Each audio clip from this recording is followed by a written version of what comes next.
Lorsqu'on manque d'énergie, de temps ou les deux, l'organisation des repas peut vite devenir tout un fardeau. Mais même dans les moments difficiles, il y a moyen d'alléger la fameuse charge du qu'est-ce qu'on mange? Sylvie Robidoux, 52 ans. En 2009, j'ai reçu un diagnostic de cancer du sein triple négatif stade 3. J'ai été opérée, j'ai eu une chimiothérapie, de la radiothérapie et maintenant, je suis passée à autre chose 14 ans plus tard, mais je suis toujours aussi sensible à la cause. En fait, on n'appelle même pas ça de la rémission. En fait, je suis guérie. Après, comme 5 ans, on parle de guérison. J'ai eu beaucoup d'aide de mon conjoint. J'ai eu de l'aide aussi de mes amis. J'ai une amie en particulier, je me souviens, elle me faisait son spaghetti milanais et c'est la seule chose que j'étais capable de manger après la chimiothérapie. Donc, merci Joanne. C'est quelque chose que je redonne aussi aujourd'hui. Quand j'entends qu'une femme a un diagnostic, première chose que je pense, c'est de lui préparer des repas. Parce que c'est probablement la seule chose que on peut lui offrir que immédiatement ça va lui faire plaisir. C'est le plus beau cadeau, la nourriture. Je pense que c'est la joie, la nourriture, puis de dire, ben je te donne un repas, mais je te donne aussi le temps parce que tu n'auras pas besoin de le préparer. Fait que souvent, ça, c'est ce que je vais faire pour des femmes qui vont recevoir un diagnostic. Sylvie, à part demander de l'aide, on peut aussi s'y prendre à l'avance puis s'organiser en cuisine pour nous faciliter la tâche. Oui. Je pense, entre autres, à un garde-manger bien rangé. Je ne sais pas si c'est comme ça chez toi. Pas du tout. Mais j'apprends. Parce que je trouve que c'est plus facile de voir ce qu'on a.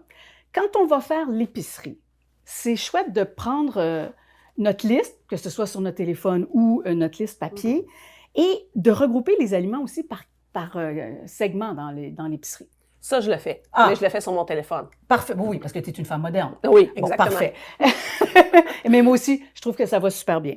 Quand on parle d'organisation également, on parle de faire des réserves. On le répète tout le temps, mais on dirait qu'on oublie que de cuisiner en plus grande quantité puis de congeler des choses. Alors, ça peut être des plats maison. Ça peut être même des plats que tu achètes du commerce.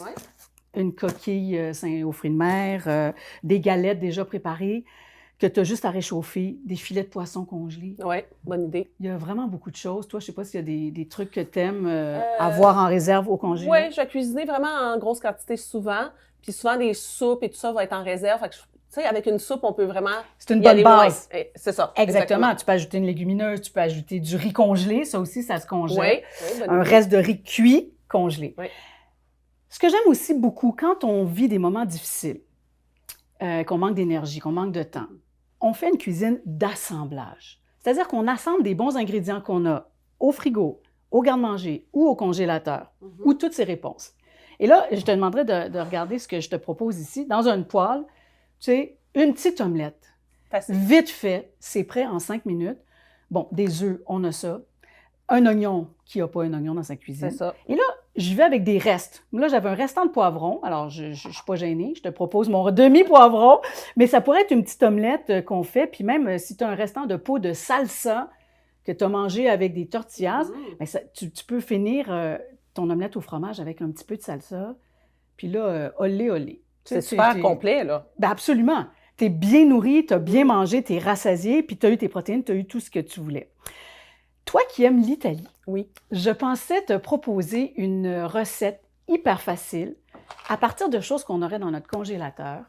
Et c'est une petite soupe aux tortellini. Ah, j'ai parlé de soupe, justement. Ben, puis moi, je sais que tu aimes l'Italie, fait qu'on s'en va en cuisine. Parfait, merci, génial. Sylvie, ce que je te propose, c'est une soupe aux tortellini et aux épinards à partir de choses que je garde toujours dans mon congélateur, des épinards, des tortellini à la viande ou au fromage ou un mélange des deux. Oui. Et donc, on a pris du bouillon de poulet là, du commerce.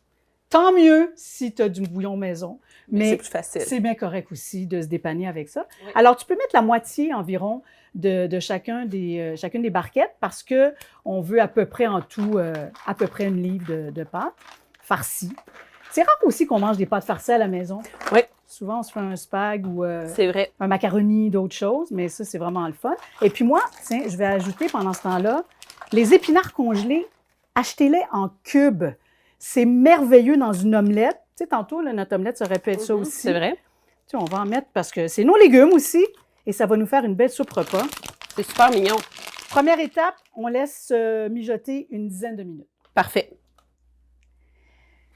Et voilà, 10 minutes, c'est prêt. Donc, j'ajoute le fromage. Exactement. Le parmesan râpé, en fait. Ensuite, ce qui est très important, c'est le petit filet de jus de citron frais. Tu vas voir que citron épinard, tu peux y aller, tu peux t'en mettre un peu de citron ici. Rajouter un peu de fromage. Exactement. Ah oui, tu l'as. Oui, je vais en avoir plus. J'étais un peu cheap hein, avec mon fromage. Et ce qui est très important aussi, c'est un petit filet d'huile d'olive. Ça va faire des jolis petits yeux. Et encore une fois, tu sais, le mélange huile d'olive, épinard, citron, tortellini, c'est juste du bonheur. Ça sent super bon. Et toi aussi, tu es juste du bonheur. Merci. Merci d'être venu cuisiner avec moi. Ça me fait plaisir, vraiment. Tout comme Sylvie, planifier des repas simples permet de gagner du temps, d'économiser, de réduire le gaspillage et le plus important, d'être bien nourri.